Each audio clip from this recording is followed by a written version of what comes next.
नमस्कार विद्यार्थियों, मेघराज गुरुकुल में आपका स्वागत है।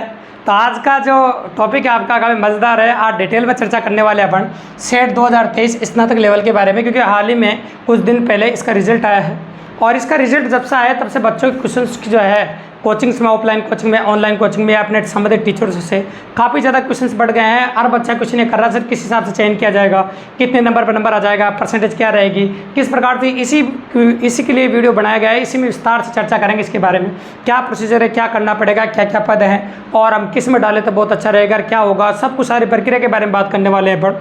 तो देखो, अपन बात करें आपके CET स्नातक लेवल 2023 के बारे में, जिसका रिजल्ट हाल ही में आया। कई बच्चों का परसेंटेज काफ़ी अच्छे हैं, कई बच्चों की कैसे परसेंटेज है, तो कई बच्चों को कम परसेंट वो यूँ बोल रहे हैं कि 40% होना चाहिए, कई बोल रहे हैं 45% होना चाहिए।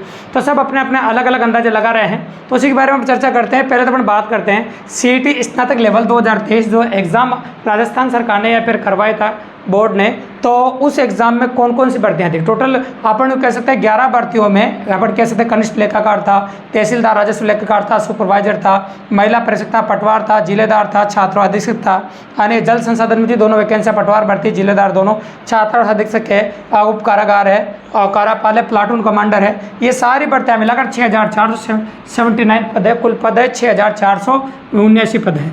और ये सारे जो पद हैं आपके टोटल भर्तियां हैं, तो इसमें मिलाकर 2 भर्तियां और मिलाकर टोटल 11 भर्तियां जो अटकी पड़ी है इसकी वजह से, है ना, ताकि कोई फैसला नहीं लिया जा रहा भाई किस प्रकार से इनका चयन किया जाए। और 15 गुना बच्चे भी लें तो 15 गुना लेने का हिसाब क्या रखें, है ना।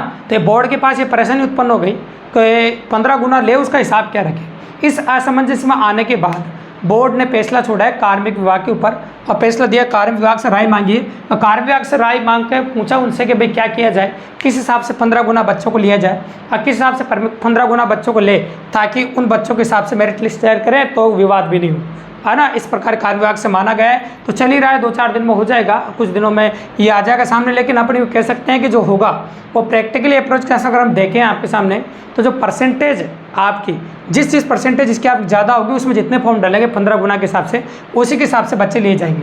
अगर अंदाजा अपन कहें आपके सामने, जैसे फॉर एग्जाम्पल एक ले लेते हैं प्लाटून कमांडर भर्ती का ले लेते हैं अपन, जिसमें 43 पद दिख रहे हैं आपको। ये सब पदों की संख्या 43 है, प्लाटून कमांडर भर्ती है। अब मान लो सपोज करो प्लाटून कमांडर भर्ती के लिए जब फॉर्म डालेंगे तो यूँ मान लो 15 गुना लेंगे। कितना गुना लेंगे? 15। अब 15 को 43 से गुणा कर दो, 15 तिया कितना होगा? 45। कैलकुलेशन देखिए सीधी सीधी, 15 तिया 45 हो जाएगा।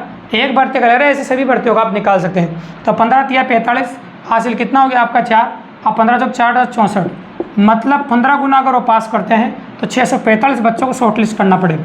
तो 15 गुना अगर पास करते हैं प्लाटून कमांडर के लिए तो 645 बच्चों को शॉर्ट लिस्ट करना पड़ेगा। जब 645 बच्चों को शॉर्ट लिस्ट किया जाएगा तो कंपटीशन में ये बच्चे रहेंगे। इसका मतलब जो क्रीम बच्चे होंगे जिनका स्कोर काफ़ी अच्छा है, जिनकी परसेंटेज 55% के ऊपर या काफ़ी अच्छी परसेंट है, वो बच्चे इसके लिए एलिजिबल होंगे।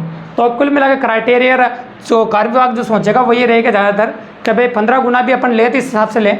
ऐसा नहीं कि फिक्स क्राइटेरिया रख दे 40% इसमें सभी को ले ले फिर एक एग्जाम कराए, ये भी हो सकता है। दूसरा चांस ये बन जाएगा क्राइटेरिया रख देगा 40% का, क्या 40% क्राइटेरिया रख दिया, अब जिसके 40% आ रहा है सभी सबके लिए एलिजिबल है। ऐसा कर सकते हैं। बाद में अगर उनको मान लो वैकेंसी को इस प्रकार से लेना है तो ये तरीका ले तो सकते हैं, लेकिन ज़्यादा अच्छा नहीं। और अगर ये तरीका इस्तेमाल करें तो फिर बढ़िया रहेगा, जिन बच्चों ने तैयारी बढ़िया की है और जिनका वास्तव में कंपटीशन उनके लिए ज़्यादा बेस्ट रहेगा। और ये तरीका भी वो इस्तेमाल कर सकते हैं का 40% सब लागू करके एक कॉमन एग्जाम करा के इस सबका एग्जाम जो 40% वाले से भी एलिजिबल होंगे एग्जाम देने के लिए। तो ये 2 डिसीजन कार्य विभाग ले सकता है और ये राय दे सकता है बोर्ड को, और दोनों में से एक डिसीजन हो जाएगा। तो आपके अगर 40% के ऊपर है तो आपके यूँ समझो ये अगर ये डिसीजन जाता है तो आपके चांस बनते हैं मेरिट लिस्ट में आने के, या फिर आप फॉर्म बनने के, या फिर आगे एग्जाम देने के। और अगर ये तरीका इस्तेमाल किया जाता है जो मैं ये बता रहा हूँ आपके सामने, फिर वही बच्चे रहेंगे जिनकी परसेंटेज काफ़ी अच्छी है, और परसेंटेज काफ़ी अच्छी रहेगी तो फिर स्कोर काफ़ी अच्छा रहेगा और वो उनके बनने के चांस काफ़ी ज़्यादा रहेंगे। और इसमें सारे क्रीम बच्चे रहेंगे, मेहनत तो फिर भी आपको करनी पड़ेगी दोस्तों। अगर 15 गुना भी रहेंगे तो 15 गुना भी वो बच्चे रहेंगे जिनका टैलेंट है जीने से और काफ़ी अच्छे से तैयारी की है, काफ़ी अच्छी मेहनत उनकी है।